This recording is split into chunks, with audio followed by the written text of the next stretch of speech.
Magandang araw ho sa inyong lahat mga kauragon. Ito na naman kami ngayon sa dagat. Ayan, kasama ko ngayon ang ating kapartner, si Kauragon. Ayan, ang napakagaling na mangingisda dito sa Siroma. Ito ang uragon dito sa pagdating sa pangingisda. Ayan, at kami sisisid na naman, naku po.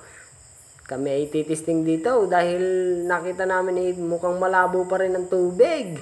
Pero sinubukan pa rin ni Kaurago na sumisid. Titingnan niya kung makikita niya ang isda. Ayun, wala siyang nakita. Kaya kami lilipat na naman dito sa ilog. Dito na lang kami mamamana ng isda.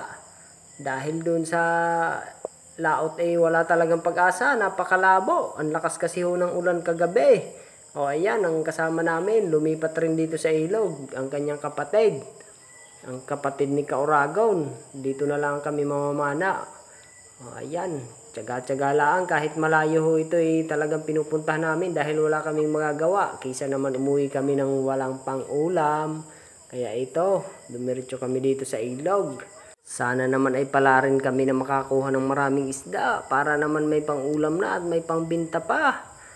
Ay nung nakaraan kakaunti ang nahuli namin dahil malabo nga ho. Ang hirap ho kasi ngayon hindi makachimpo ng linaw ng tubig. Lagi na lang malabo ho ang ilalim ng tubig. Kaya nahihirapan si Kauragon makakita ng isda. Ayan. Ito na. Sinimula na ang pagsisid. Ayun. Natakakuha na naman agad ng kikiro. Ayan. Buena mano. Ayos. Unang sisid meron agad. Ayan. Lagay na sa bangka. Paalala po sa mga namimili ng isda. Yung mga hindi nakakaalam ha.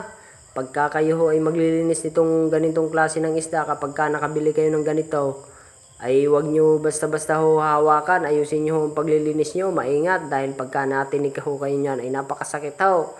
Para rin ho yung samaral. O kaya ho ay yung danggit. O ganun ho yan makatinig. Napakasakit rin ho. O ito lipat na naman kami ng pisto. Nakadalawa lang ho dun si Kauragon. Yung mag-asawang kikiro. Yun ang nakakuha niya ho dun. Dito naman kami sa kabila. Ayan, ako ay dito lang sa taas dahil ako ay nag-aabang ng buhaya. Ay sinabi ko nga ho sa inyo, ako ay sanay na sanay ho dyan sa mga buhaya. Alam na alam ko na ang galaw ng mga buhaya. Dahil ako ay matagal nagpasada ng tricycle, kaya alam ko ang galaw ng mga buhaya sa highway. Dito ho sa ilog bihira na ho ang buhaya, nasa highway na. Ayun, nakakuha pa si Kauragon doon ng isang isda. O, ito pa isa. Yung kasama nitong isdang to. So, magpartner-partner ngayon ang nakuha namin. Sana all, may jowa. Talaga naman. Oh, partner-partner itong nakuha namin. Nakaapat na kami rito. Oh, yung kanina magpartner. Ito naman magpartner ulit. Ayan, di bali apat na ho ang nahuli namin. Ayos ang labas namin ngayon. Nakaapat agad. Ayun, hanap ulit dito si Kauragon. Sana'y makahuli naman ng malaki. Ay matagal-tagal na rin ako hindi nakakahuli si Kaurago ng malaking isda. Gawa na akong laging malabo ang tubig. Ayan, ako nagmamasi dito sa gilid ng mga bakawan. Baka biglang may lumabas na buhaya.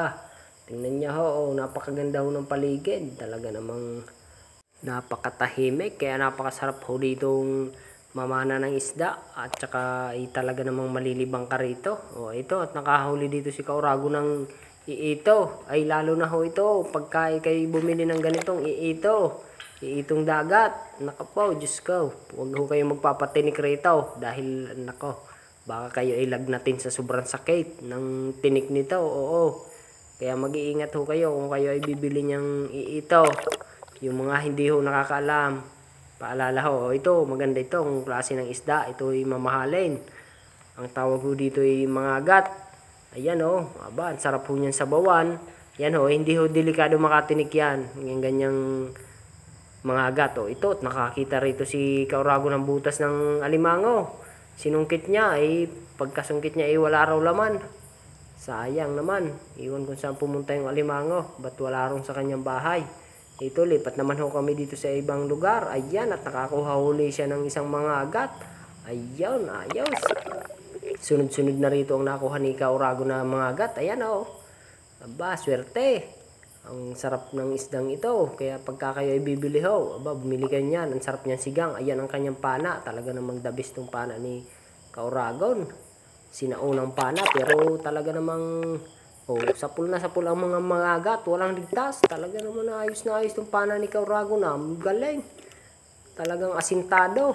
Ayan mamula-mula pang mangagat. Nako, sarap talaga naman ito pagka ito'y nasabawan nyo. Aba, pagka nakahigop kayo ng sabaw nito, napakasarap. Baka makalimutan nyo ang inyong jowa at hindi nyo maalok. Abay, mag-aaway kayo.